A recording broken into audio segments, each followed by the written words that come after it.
Elif. Et oui, aujourd'hui, ça va être la première leçon pour apprendre l'arabe et aussi la première lettre de l'alphabet. Donc, on va l'étudier en profondeur. Donc, déjà, cette première lettre, ça va vous permettre de vraiment la mémoriser, de comprendre son fonctionnement et ses règles.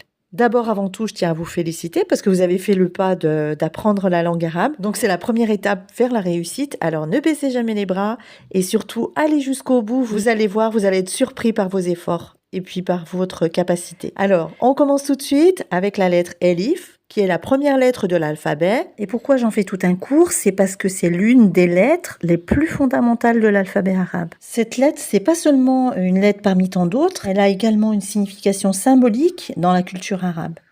Parce qu'elle est souvent associée à des concepts tels que l'unité et l'élévation. Dans la poésie et la littérature arabe, la lettre Elif est souvent utilisée pour créer des rimes et des rythmes. Sa présence est donc essentielle pour le développement de la langue littéraire. Elle va donc avoir un rôle essentiel à la formation de nombreux mots et puis ça va être également un soutien pour le vocabulaire.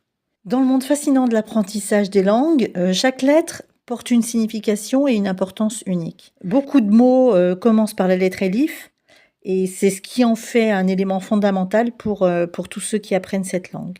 En résumé, elle va jouer un rôle crucial dans la formation de nombreuses racines et puis des mots en arabe. Et en fait, il va être important de comprendre son usage pour que vous puissiez bâtir un vocabulaire solide en arabe. Donc je ferme cette parenthèse sur l'importance de la lettre Elif et puis on va tout de suite passer à la compréhension de cette lettre. Cette première lettre de l'alphabet arabe, c'est une consonne, mais elle peut aussi servir de voyelle dans certaines circonstances. En tant que consonne, Elif permet de prolonger le son de la voyelle qui la suit. Les voyelles étant la fatha, la kasra et la damma. Ce sont des voyelles courtes. La lettre Elif se prononce comme une voyelle ouverte, mais il faut savoir que cette lettre, elle peut également être muette dans certains contextes.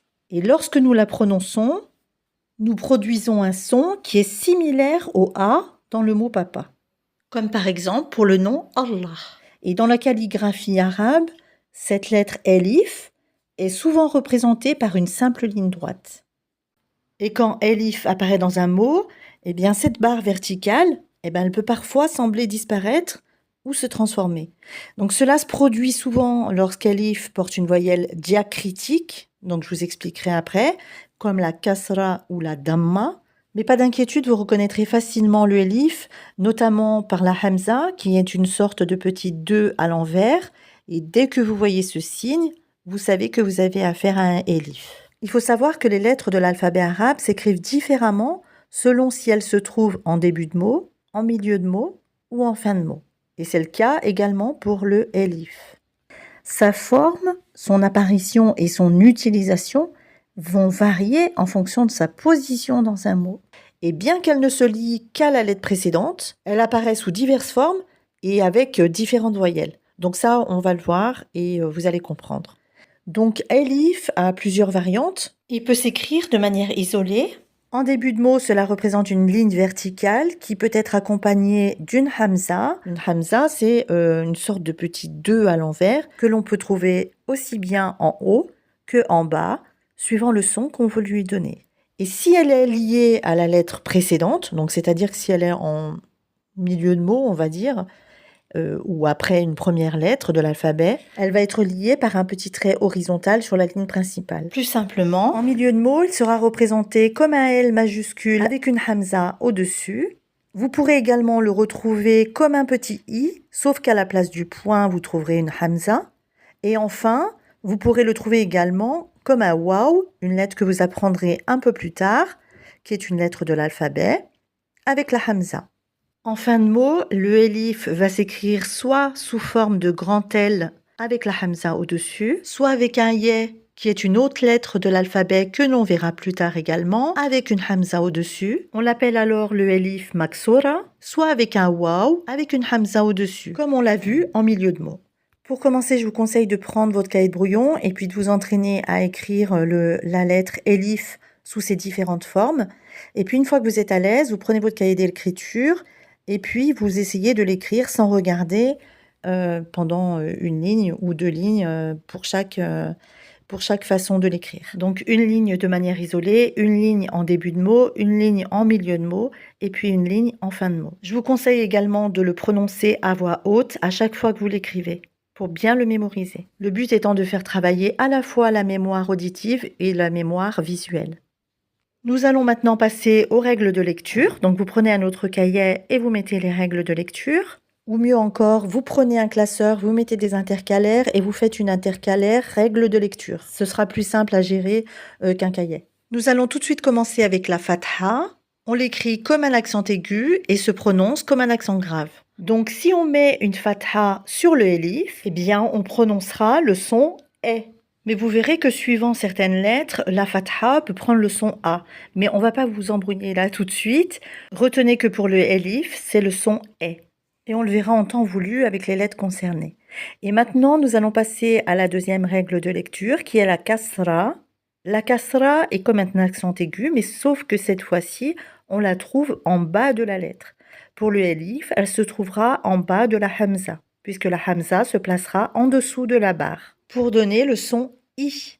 Donc la kasra donne le son I.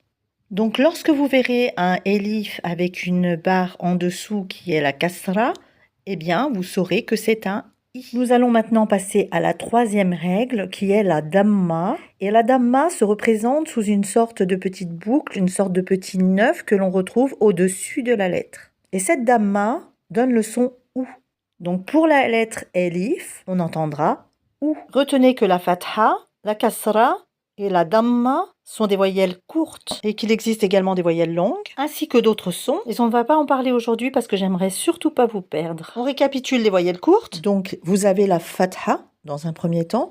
La fatha s'écrit comme un petit accent aigu au-dessus de la lettre et elle se prononce E. Vous avez la kasra qui, elle, s'écrit en dessous de la lettre et qui donne un son I. Et puis, vous avez la damma. La damma, elle, est comme un tout petit neuf que vous écrivez au-dessus de la lettre. Et elle donne un son OU. Donc, notez bien toutes ces règles dans votre classeur. Elles vous serviront pour les autres lettres. Notez en commentaire si vous avez toute question, hein, n'hésitez pas. Vous allez voir que l'apprentissage de la langue arabe n'est pas si long que ça, mais ça va vraiment dépendre de votre régularité et de votre pratique. Mais un mois de dévouement peut déjà donner de bons résultats. D'un pays à un autre, la prononciation peut varier légèrement. Donc je vous conseille après de lire beaucoup de livres en arabe et puis de regarder les films ou les séries en version originale. Ça va vraiment vous aider à prononcer correctement. Dans la prononciation, c'est crucial de bien entendre, écouter. Si vous regardez les films, vous allez voir, ça va rentrer tout seul. Dans la prochaine vidéo, nous allons terminer cette partie et puis je vous donnerai quelques exercices de pratique et puis après on fera le corrigé, Inch'Allah. Et puis dès que vous aurez bien assimilé déjà ces deux parties, vous allez voir que par la suite, ça va être beaucoup plus simple puisque vous aurez déjà toutes ces bases et après, ça va être beaucoup plus facile. En attendant, entraînez-vous bien sur votre cahier de brouillon, pas tout de suite sur le cahier d'écriture. Vous commencerez sur le cahier d'écriture uniquement quand vous ne ferez aucune faute. Voilà, comme ça, vous garderez un cahier d'écriture bien propre et ce sera beaucoup plus facile pour réviser et puis pour mémoriser. C'est terminé pour la vidéo d'aujourd'hui. J'espère que vous avez apprécié ce cours. Et donc, n'hésitez pas à me dire en commentaire vos difficultés et puis si vous avez aimé, parce que ça me fait toujours plaisir d'entendre que vous avez aimé et de me corriger si vous n'avez pas aimé. Et puis, n'hésitez pas, likez, partagez, commentez, ça m'aide au référencement. Donc, je compte sur vous. Et puis, je vous dis à très bientôt pour la prochaine vidéo, Inch'Allah.